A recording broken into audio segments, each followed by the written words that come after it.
Saudara, wajah tersangka pembunuhan gadis penjual gorengan di Padang Pariaman, Sumatera Barat terkuak ke publik. Namun tersangka belum ditemukan dan masih buron. Inilah foto tersangka IS, warga kampung tetangga korban. Penetapan IS sebagai tersangka berdasarkan fakta dan barang bukti yang ditemukan di lapangan. Meski telah ditetapkan sebagai tersangka, IS hingga kini belum ditangkap.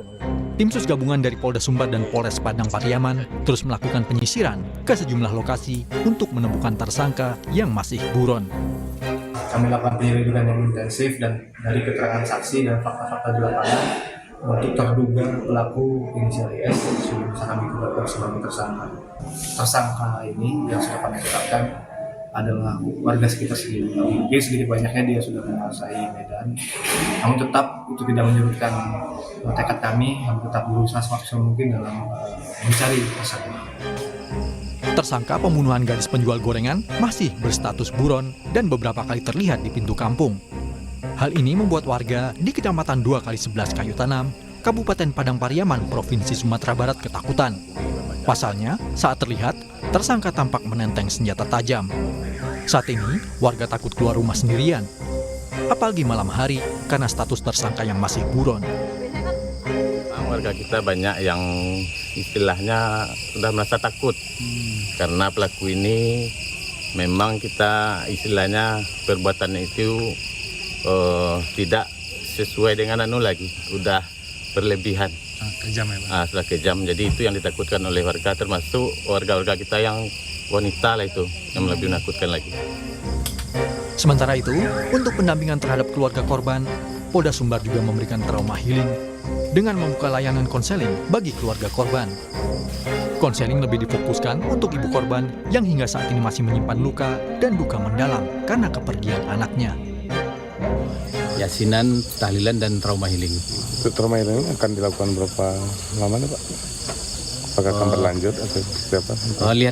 Lihat perkembangannya, nanti bisa juga berlanjut atau kalau memang satu kali cukup.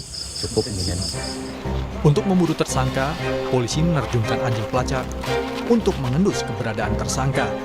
IS diduga bersembunyi di dalam hutan dan dinilai cukup mengetahui kondisi medan hingga petugas kesulitan menangkapnya. Tim Liputan, Kompas TV. Untuk mengetahui informasi terkini, kita langsung bergabung dengan jurnalis Kompas TV ada Rio Yohanes di Padang Pariaman, Sumatera Barat. Rio, hingga saat ini pelaku belum juga tertangkap. Apa kendala pengejaran pelaku dan apakah posisinya sudah diketahui?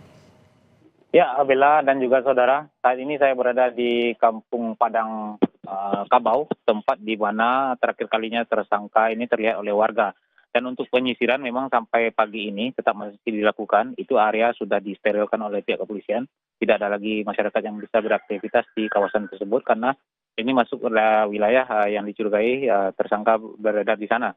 Dan untuk penyisiran masih dilakukan dengan menurunkan anjing pelacak. Namun untuk kendala memang karena di hari ini beberapa hari ke belakang juga sering terjadi hujan sehingga anjing pelacak tidak bisa maksimal karena jejak yang tersangka yang terhapus oleh hujan. Dan untuk memaksimalkan pencarian juga di sini juga dilibatkan masyarakat yang yang komunitas dari pemburu yang juga sudah memahami medan kawasan hutan di daerah ini. Demikian, Bella.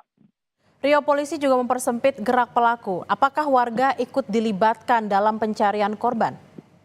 Ya, dalam pencarian tersangka yang dilibatkan hanya komunitas, itu komunitas pecinta buru babi. Itu karena di Sumatera Barat punya tradisi berburu babi setiap hari minggunya. Mereka sering keluar masuk hutan setiap minggu, sehingga mereka cukup paham dengan medan di sini. Dan inilah yang dilibatkan oleh pihak kepolisian dalam melakukan pencarian dan penelusuran jejak dari pelaku di kawasan hutan di Jorong Padang Kabau ini. Dan untuk pelaku sendiri, di profil dia di kampung ini dikenal oleh warga memang sedari kecilnya dia itu memang lihai dalam bersembunyi. Apapun jenis permainan petak umpet, dia selalu jadi orang yang terakhir ditemukan oleh teman-temannya ketika bermain. Dan juga perlu diketahui bahwasanya pelaku ini sebelumnya juga sempat terjerat kasus hukum, itu kasus pencabulan. Pada tahun 2017 dia baru lepas dari pencabulan, 2 bulan lepas dia kembali terjerat kasus narkoba. Dan pada kasus pencabulan itu dia bahkan sampai bersembunyi di atas pohon sampai 3 hari. barulah bisa ditemukan oleh pihak kepolisian. Dan memang dari jejak rekodnya dia memang lihai dalam bersembunyi. Demikian, Bella. Rio, pelaku yang merupakan residivis ini sempat terlihat warga di sekitar dan menenteng senjata tajam. Apa upaya polisi untuk menimbulkan rasa aman bagi warga sekitar, Rio? Ya, Bella, di Jorong Padang Kabau ini memang dia sempat terlihat menenteng parang, tapi pada hari Senin pagi minggu ini dia tidak terlihat menenteng senjata lagi, tapi dia sudah terlihat panik. Masyarakat bahkan melihatnya di hari Senin itu 2 kali. Pagi dia dilihat tanpa baju, dia hanya menggunakan celana. Ketika aktivitasnya terlihat oleh warga, dia langsung kabur ke kawasan hutan. Pada sore harinya, dia terlihat lagi oleh warga, tapi sudah memakai baju. Dan di antara warga ini ternyata ada yang kehilangan baju. Jadi dia bisa dikatakan dia sering keluar masuk di pintu kampung ini untuk mencari perbekalan dia di kawasan dalam hutan, dalam pelariannya itu. Demikian, Bella. Baik, kita akan nantikan bersama update dari pencarian pelaku. Terima kasih Rio Hanes langsung dari Padang Pariaman, Sumatera Barat. Selamat bertugas kembali.